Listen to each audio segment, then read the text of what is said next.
Welcome future doctors, Phoenix NEET Brahmastra MCQ series में आपका एक बार फिर से स्वागत है और मैं हूं आपका अपना डीजी सर।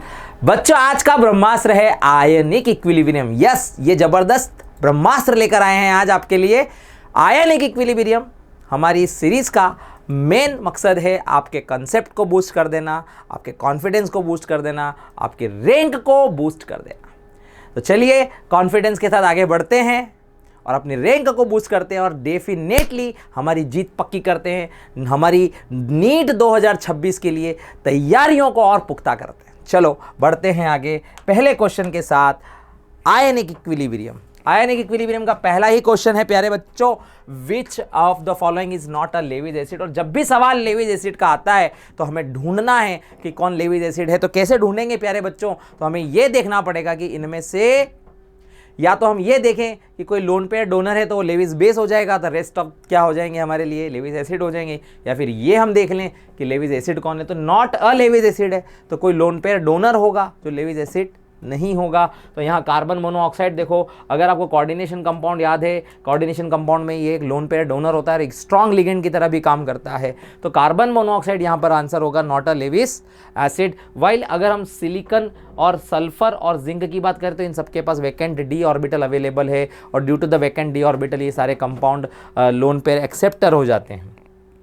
आगे बढ़ते हैं प्यारे बच्चों और अगला सवाल है कि ये जो रिएक्शन दी गई है और इसको अगर हम देखें तो हमें चूज़ करना है करेक्ट वन। और कॉन्जुगेट एसिड बेस पेयर की बात की गई है। तो देखिए HClO4 का एसिड H2O तो कभी नहीं हो सकता है ना। तो HClO4 के बारे में पता कर ले। तो HClO4 अगर एक एसिड है तो ये डोनेट करने के बाद ClO4 माइनस बनना चाहिए, तो ये एसिड और ये बेस हो जाएगा, मतलब ये कॉन्जुगेट एसिड और ये कॉन्जुगेट बेस हो जाएगा। तो ClO4 minus is the conjugate base for HClO4, ये आंसर आना चाहिए। अगला सवाल क्या दिया गया है कि which of the following can act as a both की तरह, दोनों की तरह काम कर सके। ब्रॉन्स्टेड एसिड और बेस, मतलब H+ आयन डोनर भी हो जाए, H+ आयन एक्सेप्टर भी हो जाए। तो अगर हम इस बाइकार्बोनेट आयन की बात करें, सेकंड आयन की बात करें, तो इसके अंदर एक OH ग्रुप लगा हुआ है। ये जो H लगा हुआ है O के साथ, ये एक डोनर H+ आयन है और यहाँ पर माइनस होने की वजह से ये एक्सेप्टर भी है। तो हमारा आंसर होना चाहिए सेकंड। चलो प्यारे प्यारे साथियों आगे बढ़ते हैं। What is the pH? देखो ये पूरा चैप्टर ही पीएच आएगा या केएसपी के ऊपर आएगा और यही हमें हमेशा लगता है कि हमसे नहीं बनेगा। क्यों नहीं बनेगा भाई? क्यों नहीं बनेगा? आसान है। जब पीएच की बात है तो हमें चेक करना है कि पीएच किसका है। तो ये पीएच है स्ट्रॉन्ग बेस का है, तो हम डायरेक्ट पीएच नहीं निकाल सकते, पहले पीओएच निकालना पड़ेगा। और तो उसके लिए हमें OH आयन का कंसंट्रेशन चाहिए। नॉर्मेलिटी कितना है? 10⁻³ हो जाएगा ये। तो यहाँ से अगर हम POH निकाल लें तो POH का वैल्यू होगा minus log of OH ion का कंसंट्रेशन, मतलब 10⁻³ मतलब ये आया 3। POH अगर 3 आया तो pH कितना आना चाहिए प्यारे बच्चों? 11, 14 माइनस। तो हमारे तुम्हारे विचारों की है बात बस इतनी सी। देखो विच of the following is the strongest conjugate base. Conjugate base strong कब होता है? जब एसिड वीक हो। वीक एसिड के लिए होता है।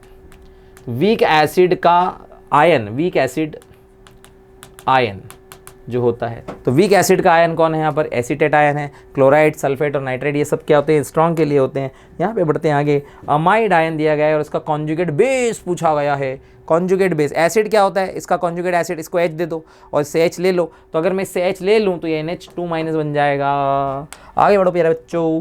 और आपको दिया गया है, देखो एक रिएक्शन सा दिया गया है और उसमें पूछा गया है इक्विलिब्रियम में, वही कॉन्जुगेट एसिड बेस वाली बात कहेगी। तो fluoride ion is the conjugate acid of this. अरे फ्लोराइड इसका एसिड बेस कैसे हो सकता है? Fluoride is the conjugate base of this. बिल्कुल HF एक एसिड अगर इसमें डोनेट करवा तो F- बन जाएगा। तो ये एसिड, ये बेस।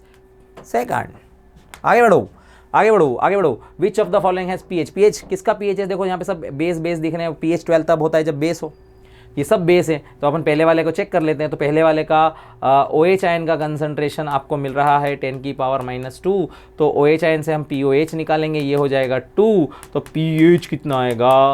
12। तो मतलब आंसर फर्स्ट वाला ही हो जाना चाहिए। अगला देखते हैं। अगला है pH value of HCl and NaOH, दोनों का pH दिया गया है प्यारे बच्चों। pH वैल्यू HCl, देखो pH HCl की pH की बात करें तो ये 7 से कम आएगा।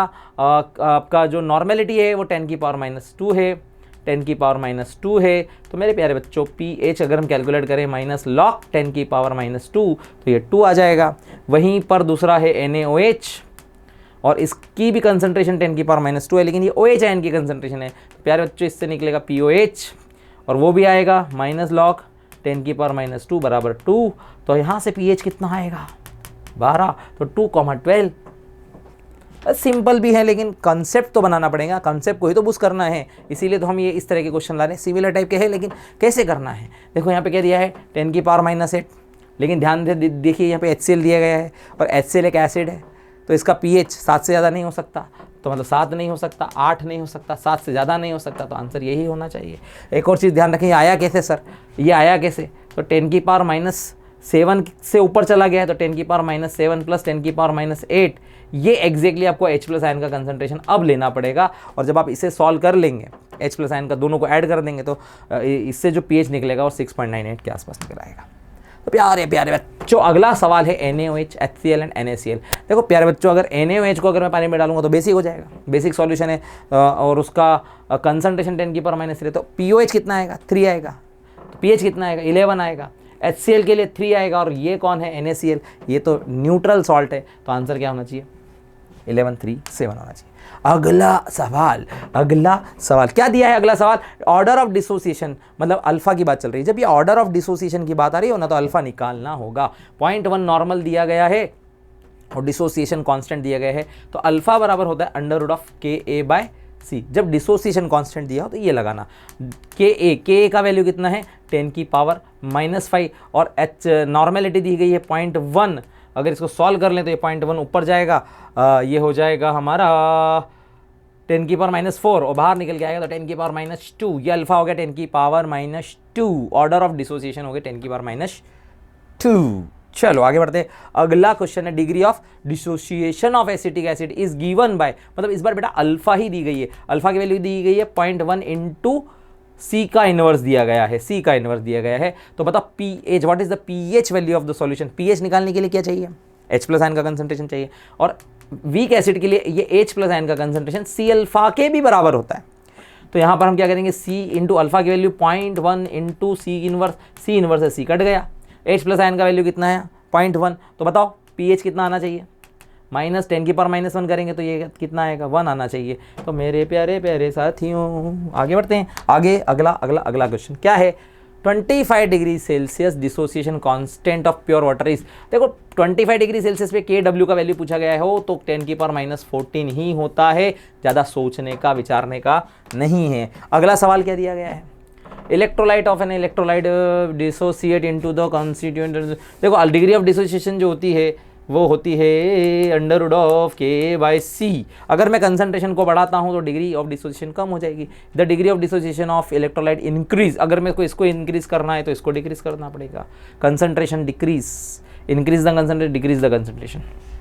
चलो नेक्स्ट आगे बढ़ते हैं। कंसेप्चुअल क्वेश्चन है, monoprotic acid in 1 molar solution is, alpha दिया गया है, अल्फा का वैल्यू कितना है 0.01% से निकालेंगे तो 100 से डिवाइड करेंगे, 10⁻⁴ अल्फा आ गया।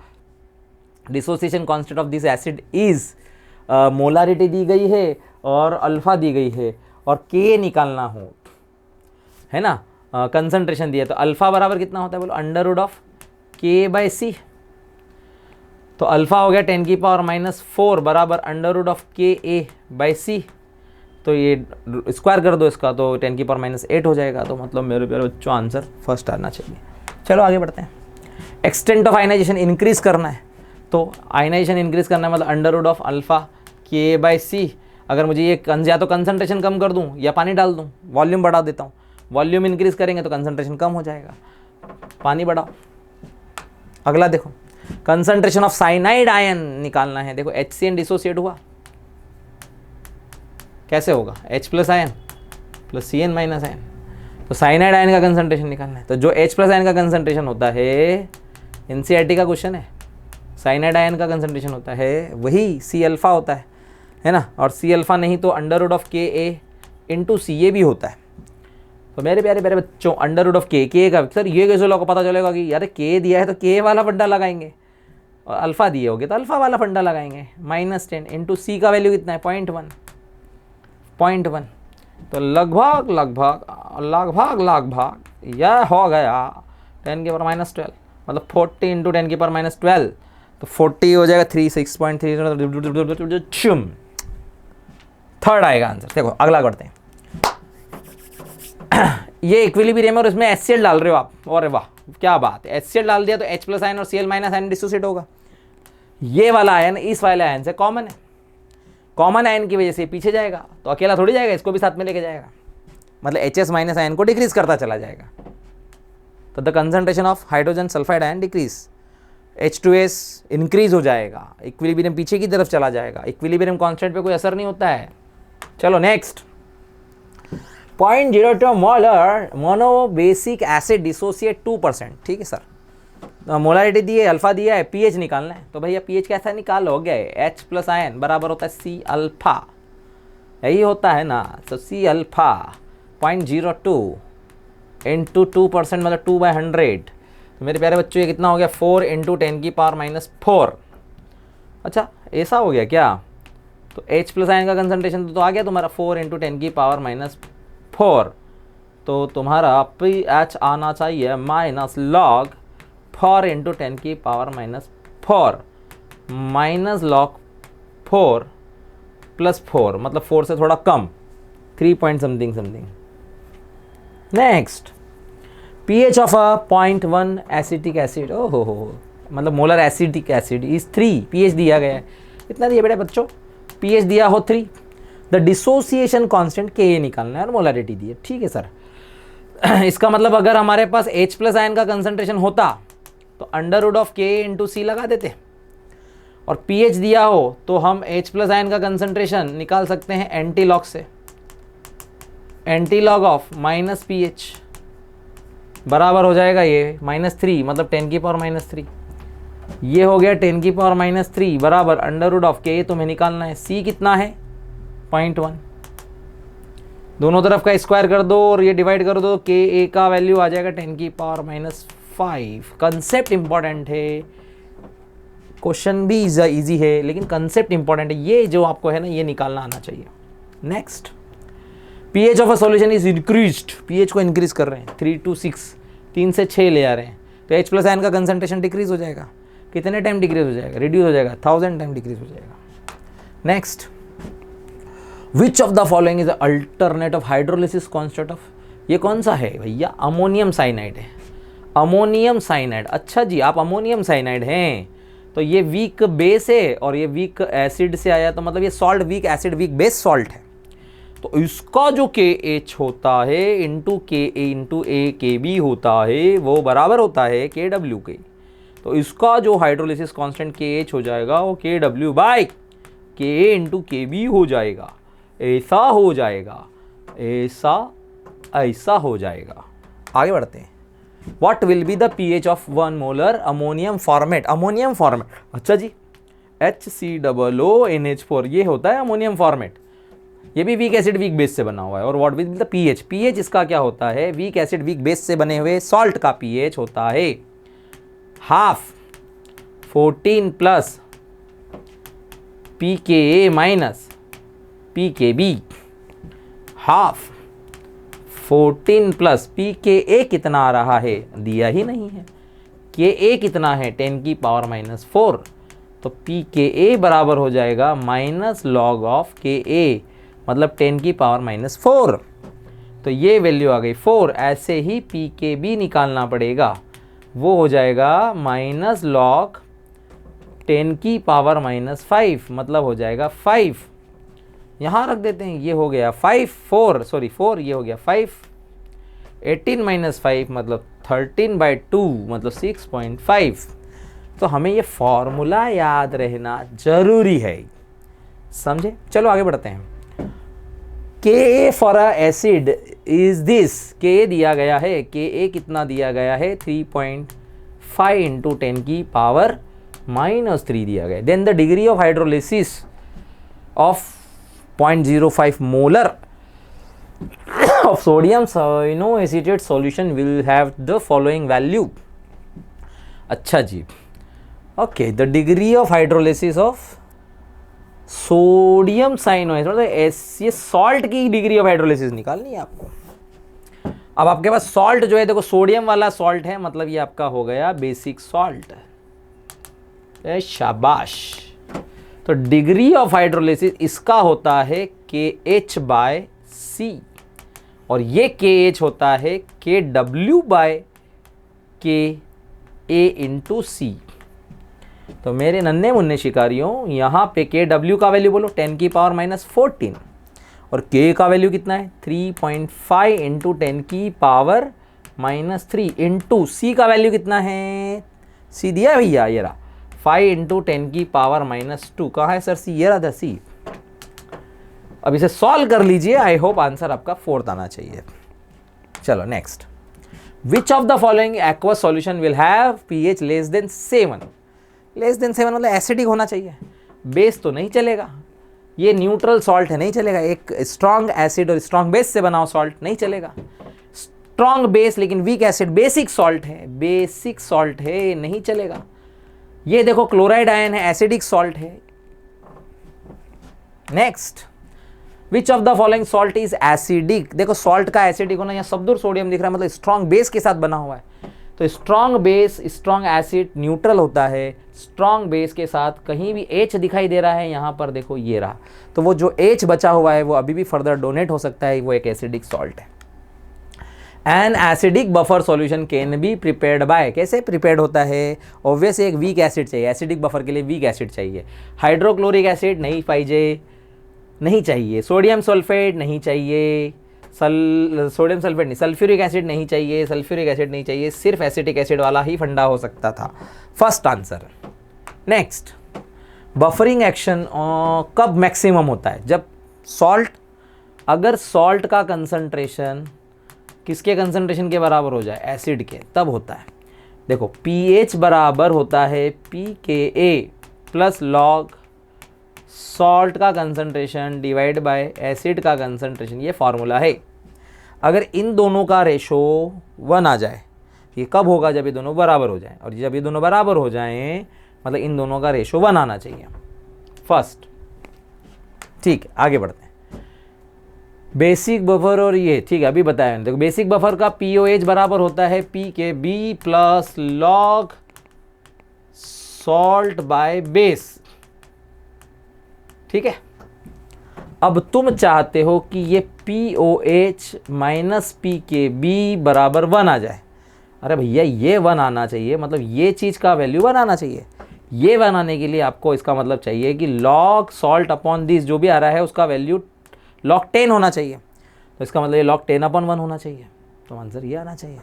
समझे? अच्छा है, कंसेप्चुअल क्वेश्चन है, तो तुक्केबाजी नहीं करना है आपने को, है ना? तुक्केबाजी नहीं करना। देखो तुक्का कौन लगाता है? जो मेहनत नहीं करना जानता है, जो पढ़कर नहीं आया है। अब पढ़ लिख कर ही अगर आप आगे बढ़ रहे हो तो फिर क्यों तुक्का लगाना है? व्हाट अमाउंट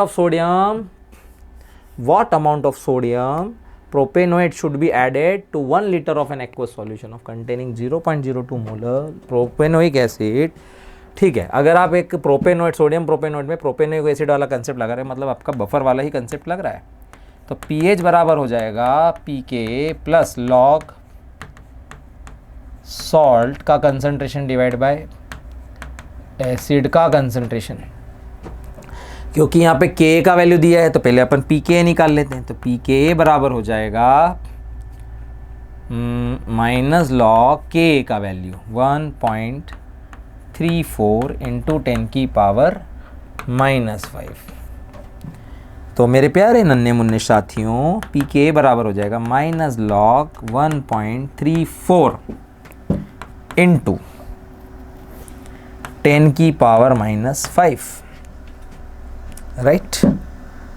तो ये लगभग हो जाएगा 5 में से ये चला जाएगा पॉइंट समथिंग 1 के आसपास, -0.1 प्लस 5, मतलब ये 4.9 समथिंग आएगा। ठीक है, अभी इसका pH दिया हुआ है ना?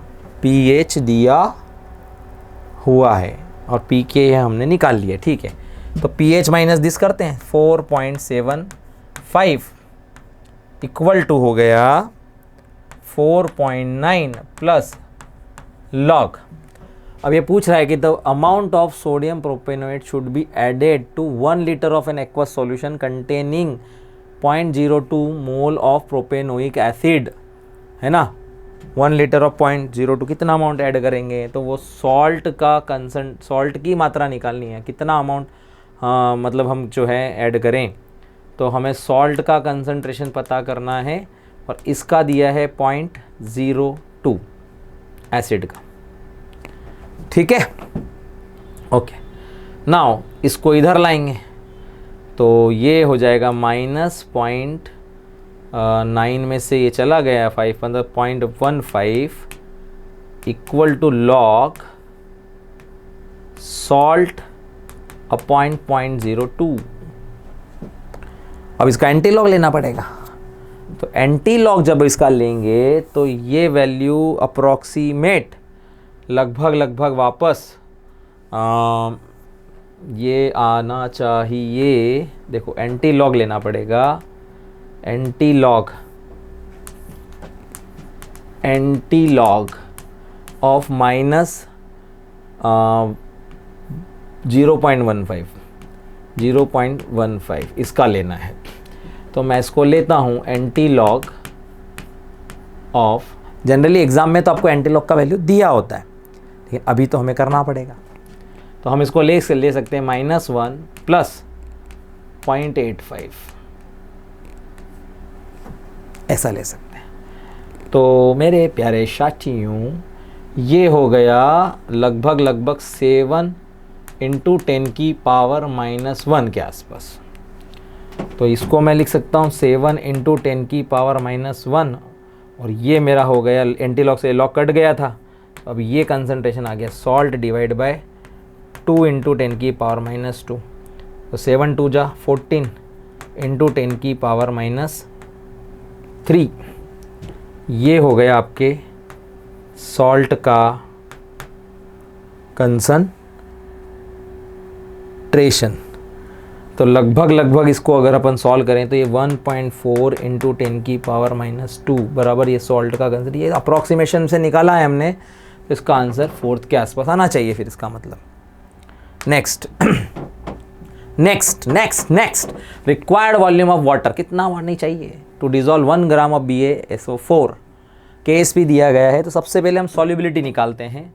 देखो सॉल्युबिलिटी निकालेंगे तो क्योंकि ये 1/1 सॉल्ट है ना, सॉल्युबिलिटी निकालेंगे इसकी 1/1 सॉल्ट है, तो KSP बराबर तो आपका S² है, तो S बराबर हो गया √ KSP बराबर हो गया √ 1.1 × 10⁻⁻10 और ये लगभग 1.04 × 10⁻⁵ आ गया।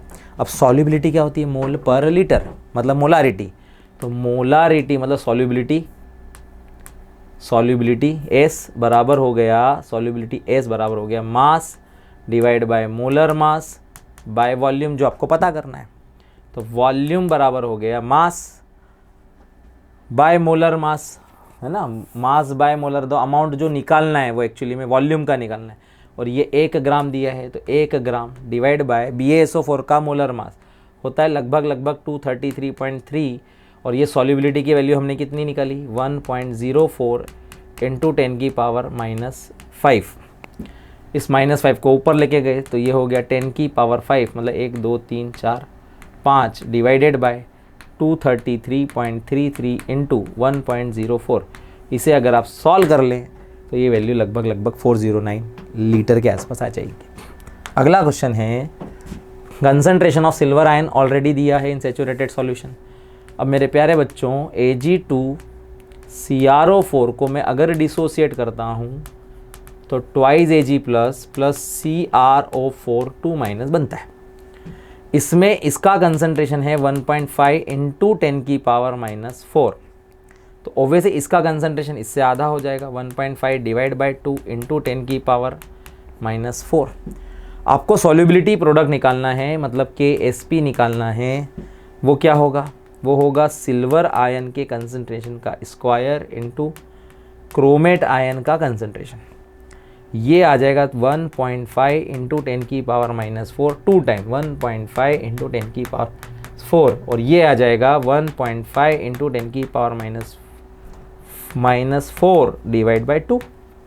अब अगर आप इसे टोटल ही क्या कर लें, मल्टीप्लाई कर लें तो 4 4 4 12 हो जाएगा। लगभग मेरे ख्याल से आंसर इसका ही आना चाहिए। देखो अगला क्वेश्चन है CaC2O4 will dissolve in distil water. Okay ठीक है। To make 1 litre saturated solution, 1 litre saturated solution, solubility product of this and its molecular mass is this, कितने ग्राम लगेगा। तो अभी पहले ही वही सॉल्युबिलिटी निकालो। देखो सबसे पहली बात CaC2O4, इसको अगर हम डिसोसिएट करें तो ये Ca2 प्लस C2O4, ये ऑक्जेलेट आयन है तो मतलब ये 1/1 सॉल्ट है। तो इसकी जो सॉल्युबिलिटी होगी वो √ऑफ KSP के बराबर होगी और ये है हमारी सॉल्युबिलिटी की वैल्यू 2.5 इंटू 10⁻⁻9, मतलब ये हो गया 5 इंटू 10⁻⁻5। सॉल्युबिलिटी आ गई। सॉल्युबिलिटी को अभी मैंने थोड़ी देर पहले ही समझाया था, ये मोलारिटी के बराबर होती है और इस बार हमें मॉलिक्यूलर वेट दिया है और मास पूछा गया है। तो सॉल्युबिलिटी बराबर mass divide by molar mass by volume. ठीक है, सॉल्युबिलिटी की वैल्यू हो गई 5 इंटू 10⁻⁻5 इंटू 128 उसका मोलर मास बराबर मास डिवाइड बाय वॉल्यूम की वैल्यू 1 है। तो इसे सॉल्व कर लीजिए तो लगभग आंसर ये आना चाहिए।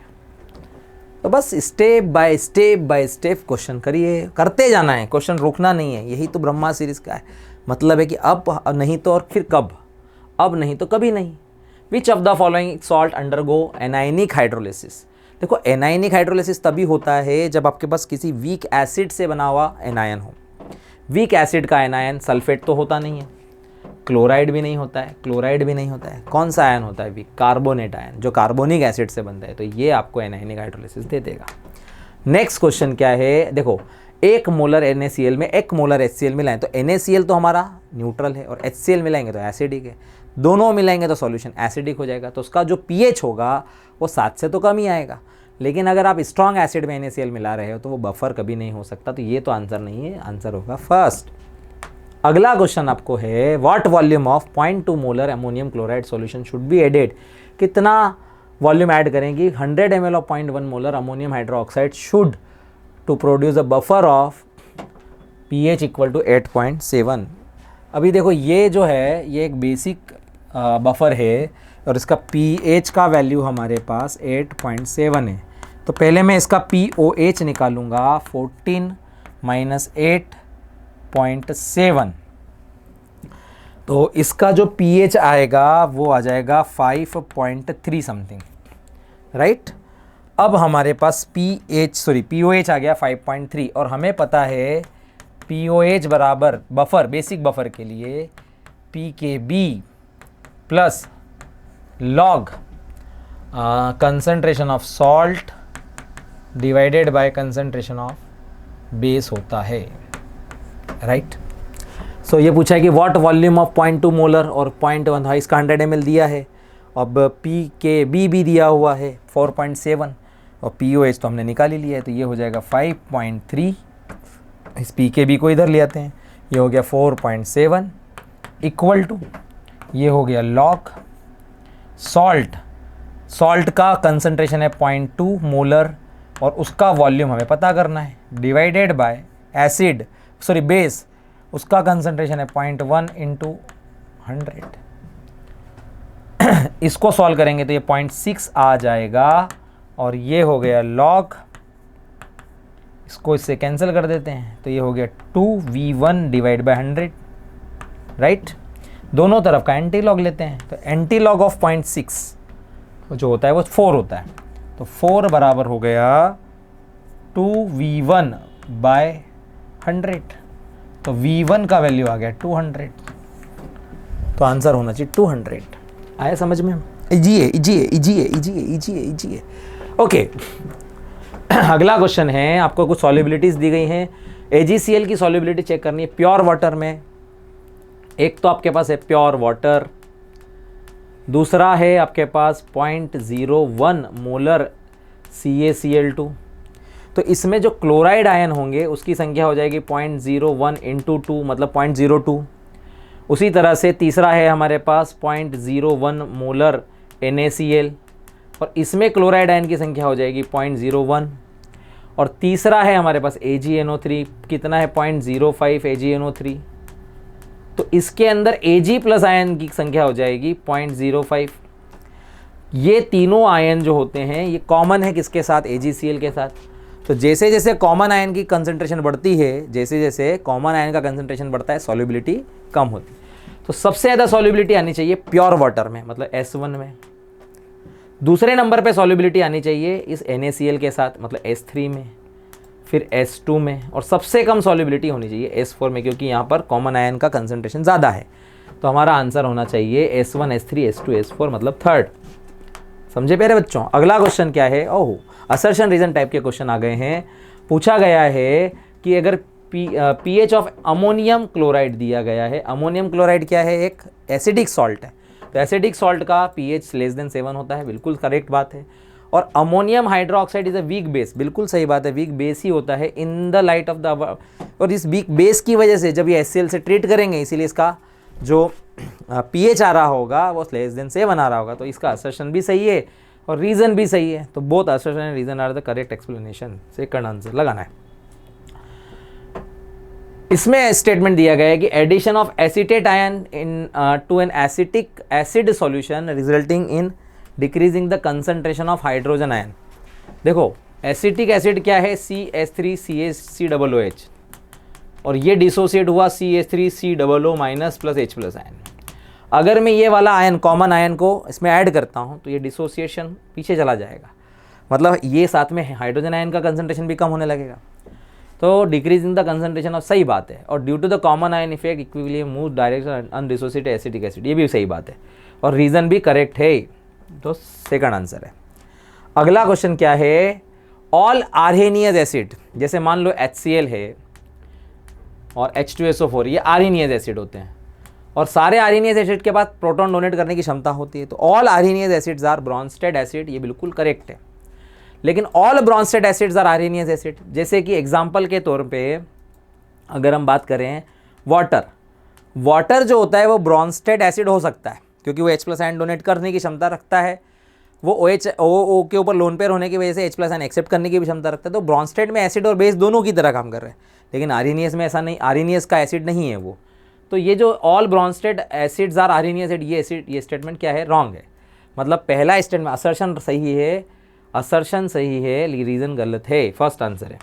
नेक्स्ट आयनिक प्रोडक्ट, देखो ये क्या बोल रहा है कि pH ऑफ अ बफर। देखो pH जो होता है, pH का जो स्केल होता है वो Kw पे डिपेंड करता है और Kw जो होता है वो टेम्परेचर के बढ़ाने से बढ़ता है। जैसे जैसे टेम्परेचर बढ़ता है pH का स्केल छोटा होता है।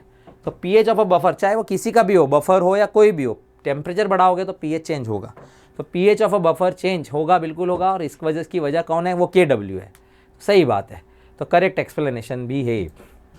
नेक्स्ट देखो इसमें क्या है, KSP की वैल्यू पता करनी है। तो KSP बराबर होता है x की पावर x, y की पावर y, सॉल्युबिलिटी की पावर x प्लस y। जहाँ पर x क्या है, नंबर ऑफ कैटायन, और y क्या है, नंबर ऑफ एनायन। तो अगर मैं इसको मैच करना चाहूँ तो यहाँ पर देखो नंबर ऑफ कैटायन कितने हैं, 2 और ये 3, मतलब ये हो जाएगा 2 की पावर 2, 3 की पावर 3, इनटू में है सॉल्युबिलिटी की पावर 5। तो ये किससे मैच होगा, ए मैच हो रहा है आपका R से। सिमिलरली CaO 2 की पावर, ये 1/1 सॉल्ट है, ये भी इससे हो रहा है S से। सिमिलरली अगर मैं इसको देखूँ तो 1/3 सॉल्ट है, ये मैच हो रहा है आपका Q से, और ये जो मैच हो रहा है आपका हो रहा है P से। अब यहाँ पर थोड़ी सी गड़बड़ ये है कि ये चारों ऑप्शन सेम प्रिंट हो गए हैं, तो इसमें से एक अभी तो आप करेक्ट आंसर कर लो, और चारों ऑप्शन में से आप चेक करना, लेकिन तरीका यही होगा, ध्यान में रखना।